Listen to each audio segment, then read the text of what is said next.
Hey there, you want to know what 6 things narcissists do at the end of every relationship? By the end of this video, you're going to know exactly what to expect.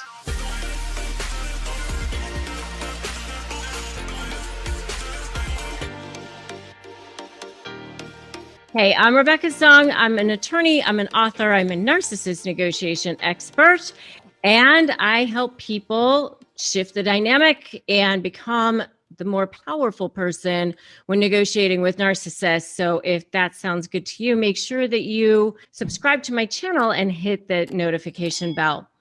Okay, so let's talk about the 6 things narcissists do at the end of a relationship. Well, remember, there are 3 phases to a narcissistic relationship. It is the love bombing, the devaluing, and the discarding. And remember, they kind of go back and forth between all three.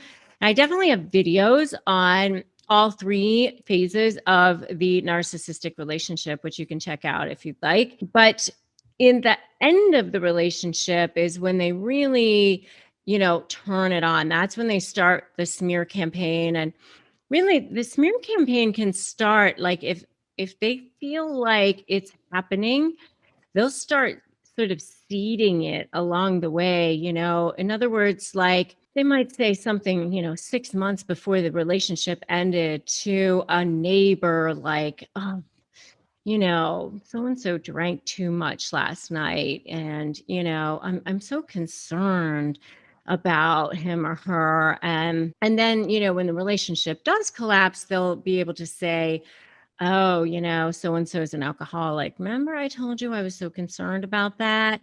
So you see how they kind of plant these seeds along the way for the smear campaign. They're pretty good at that sort of thing. So even if they start to see that coming down the road, that they will start to, that smear campaign early on.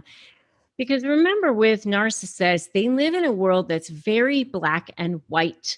So it's very much, a world of winners and losers. And I got all the friends and you didn't. And I got all the money and you got none of it. And the kids love me and they don't love you. It's got to be all or nothing with them. And so they want to set it up that they look good and you look bad. So number one is they immediately start lining up their flying monkeys. That's part of their smear campaign. So right away, they've got to have these people that they feel like they can go to start saying, they're the victim, that they might even say that you were the narcissist, that you wronged them in some way, that somehow that they should line themselves up with them and against you. So that's number one. They will start lining up their flying monkeys. They will start in on their smear campaign.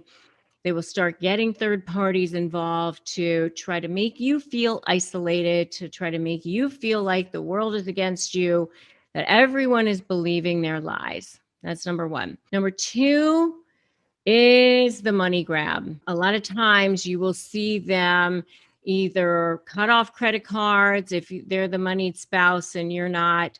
They might actually go in and take money out of an account. They might start moving money, hiding money, draining accounts, changing ownership, maybe signing ownership over to other people, that sort of thing. And a lot of that can be accounted for, brought back into the marital estate, accounted for in the sense that, okay, that person already received that value, so therefore the other person is going to receive equal value from a different asset. So sometimes it's not like the worst thing in the world that it happened, but they don't realize that. So they go in and they do these sorts of things. Usually if they do that sort of thing, it really reflects poorly on them. The judges don't like that. They don't like to see that kind of behavior early on. So it can end up working against them.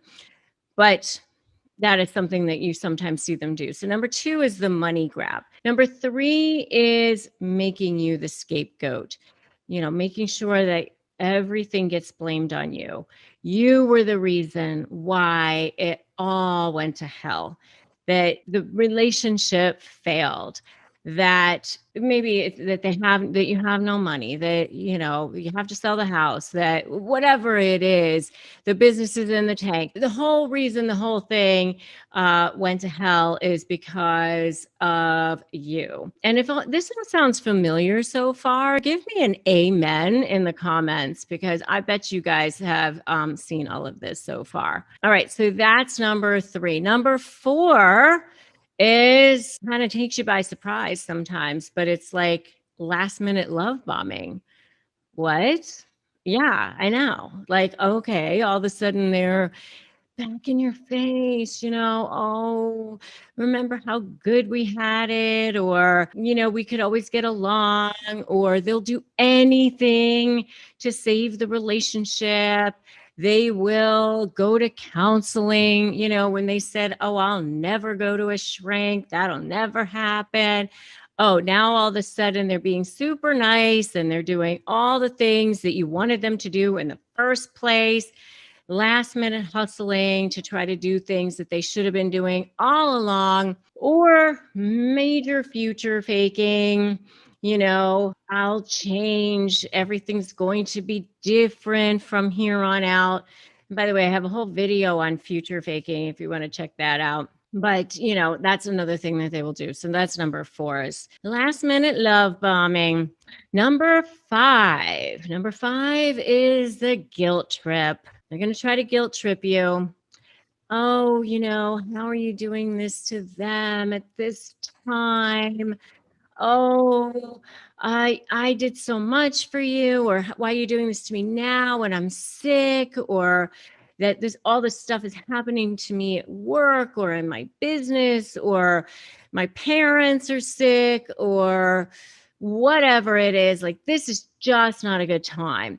Or you're breaking up the family, or if it's a business relationship, oh, you had a great thing going and you're just about to hit pay dirt. It's just about to pop. It's just about to explode. And why are you doing this now? So ungrateful for all the things that they've done, things like that. So, the guilt trip.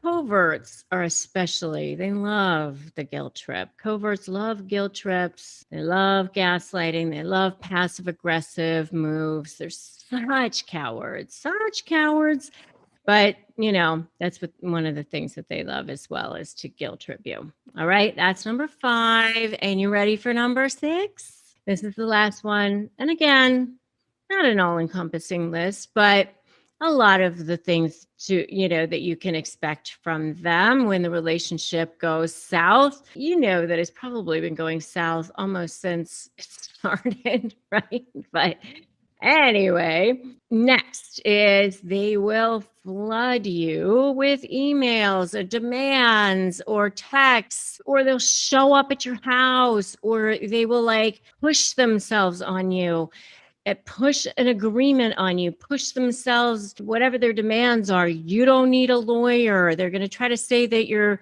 lawyer is horrible, that your lawyer just wants money, that they're not for you, that they have too much work, or whatever it is. They're going to try to get between you and your lawyer, because your lawyer potentially is now going to have control over you instead of them. So they definitely want to badmouth your lawyer.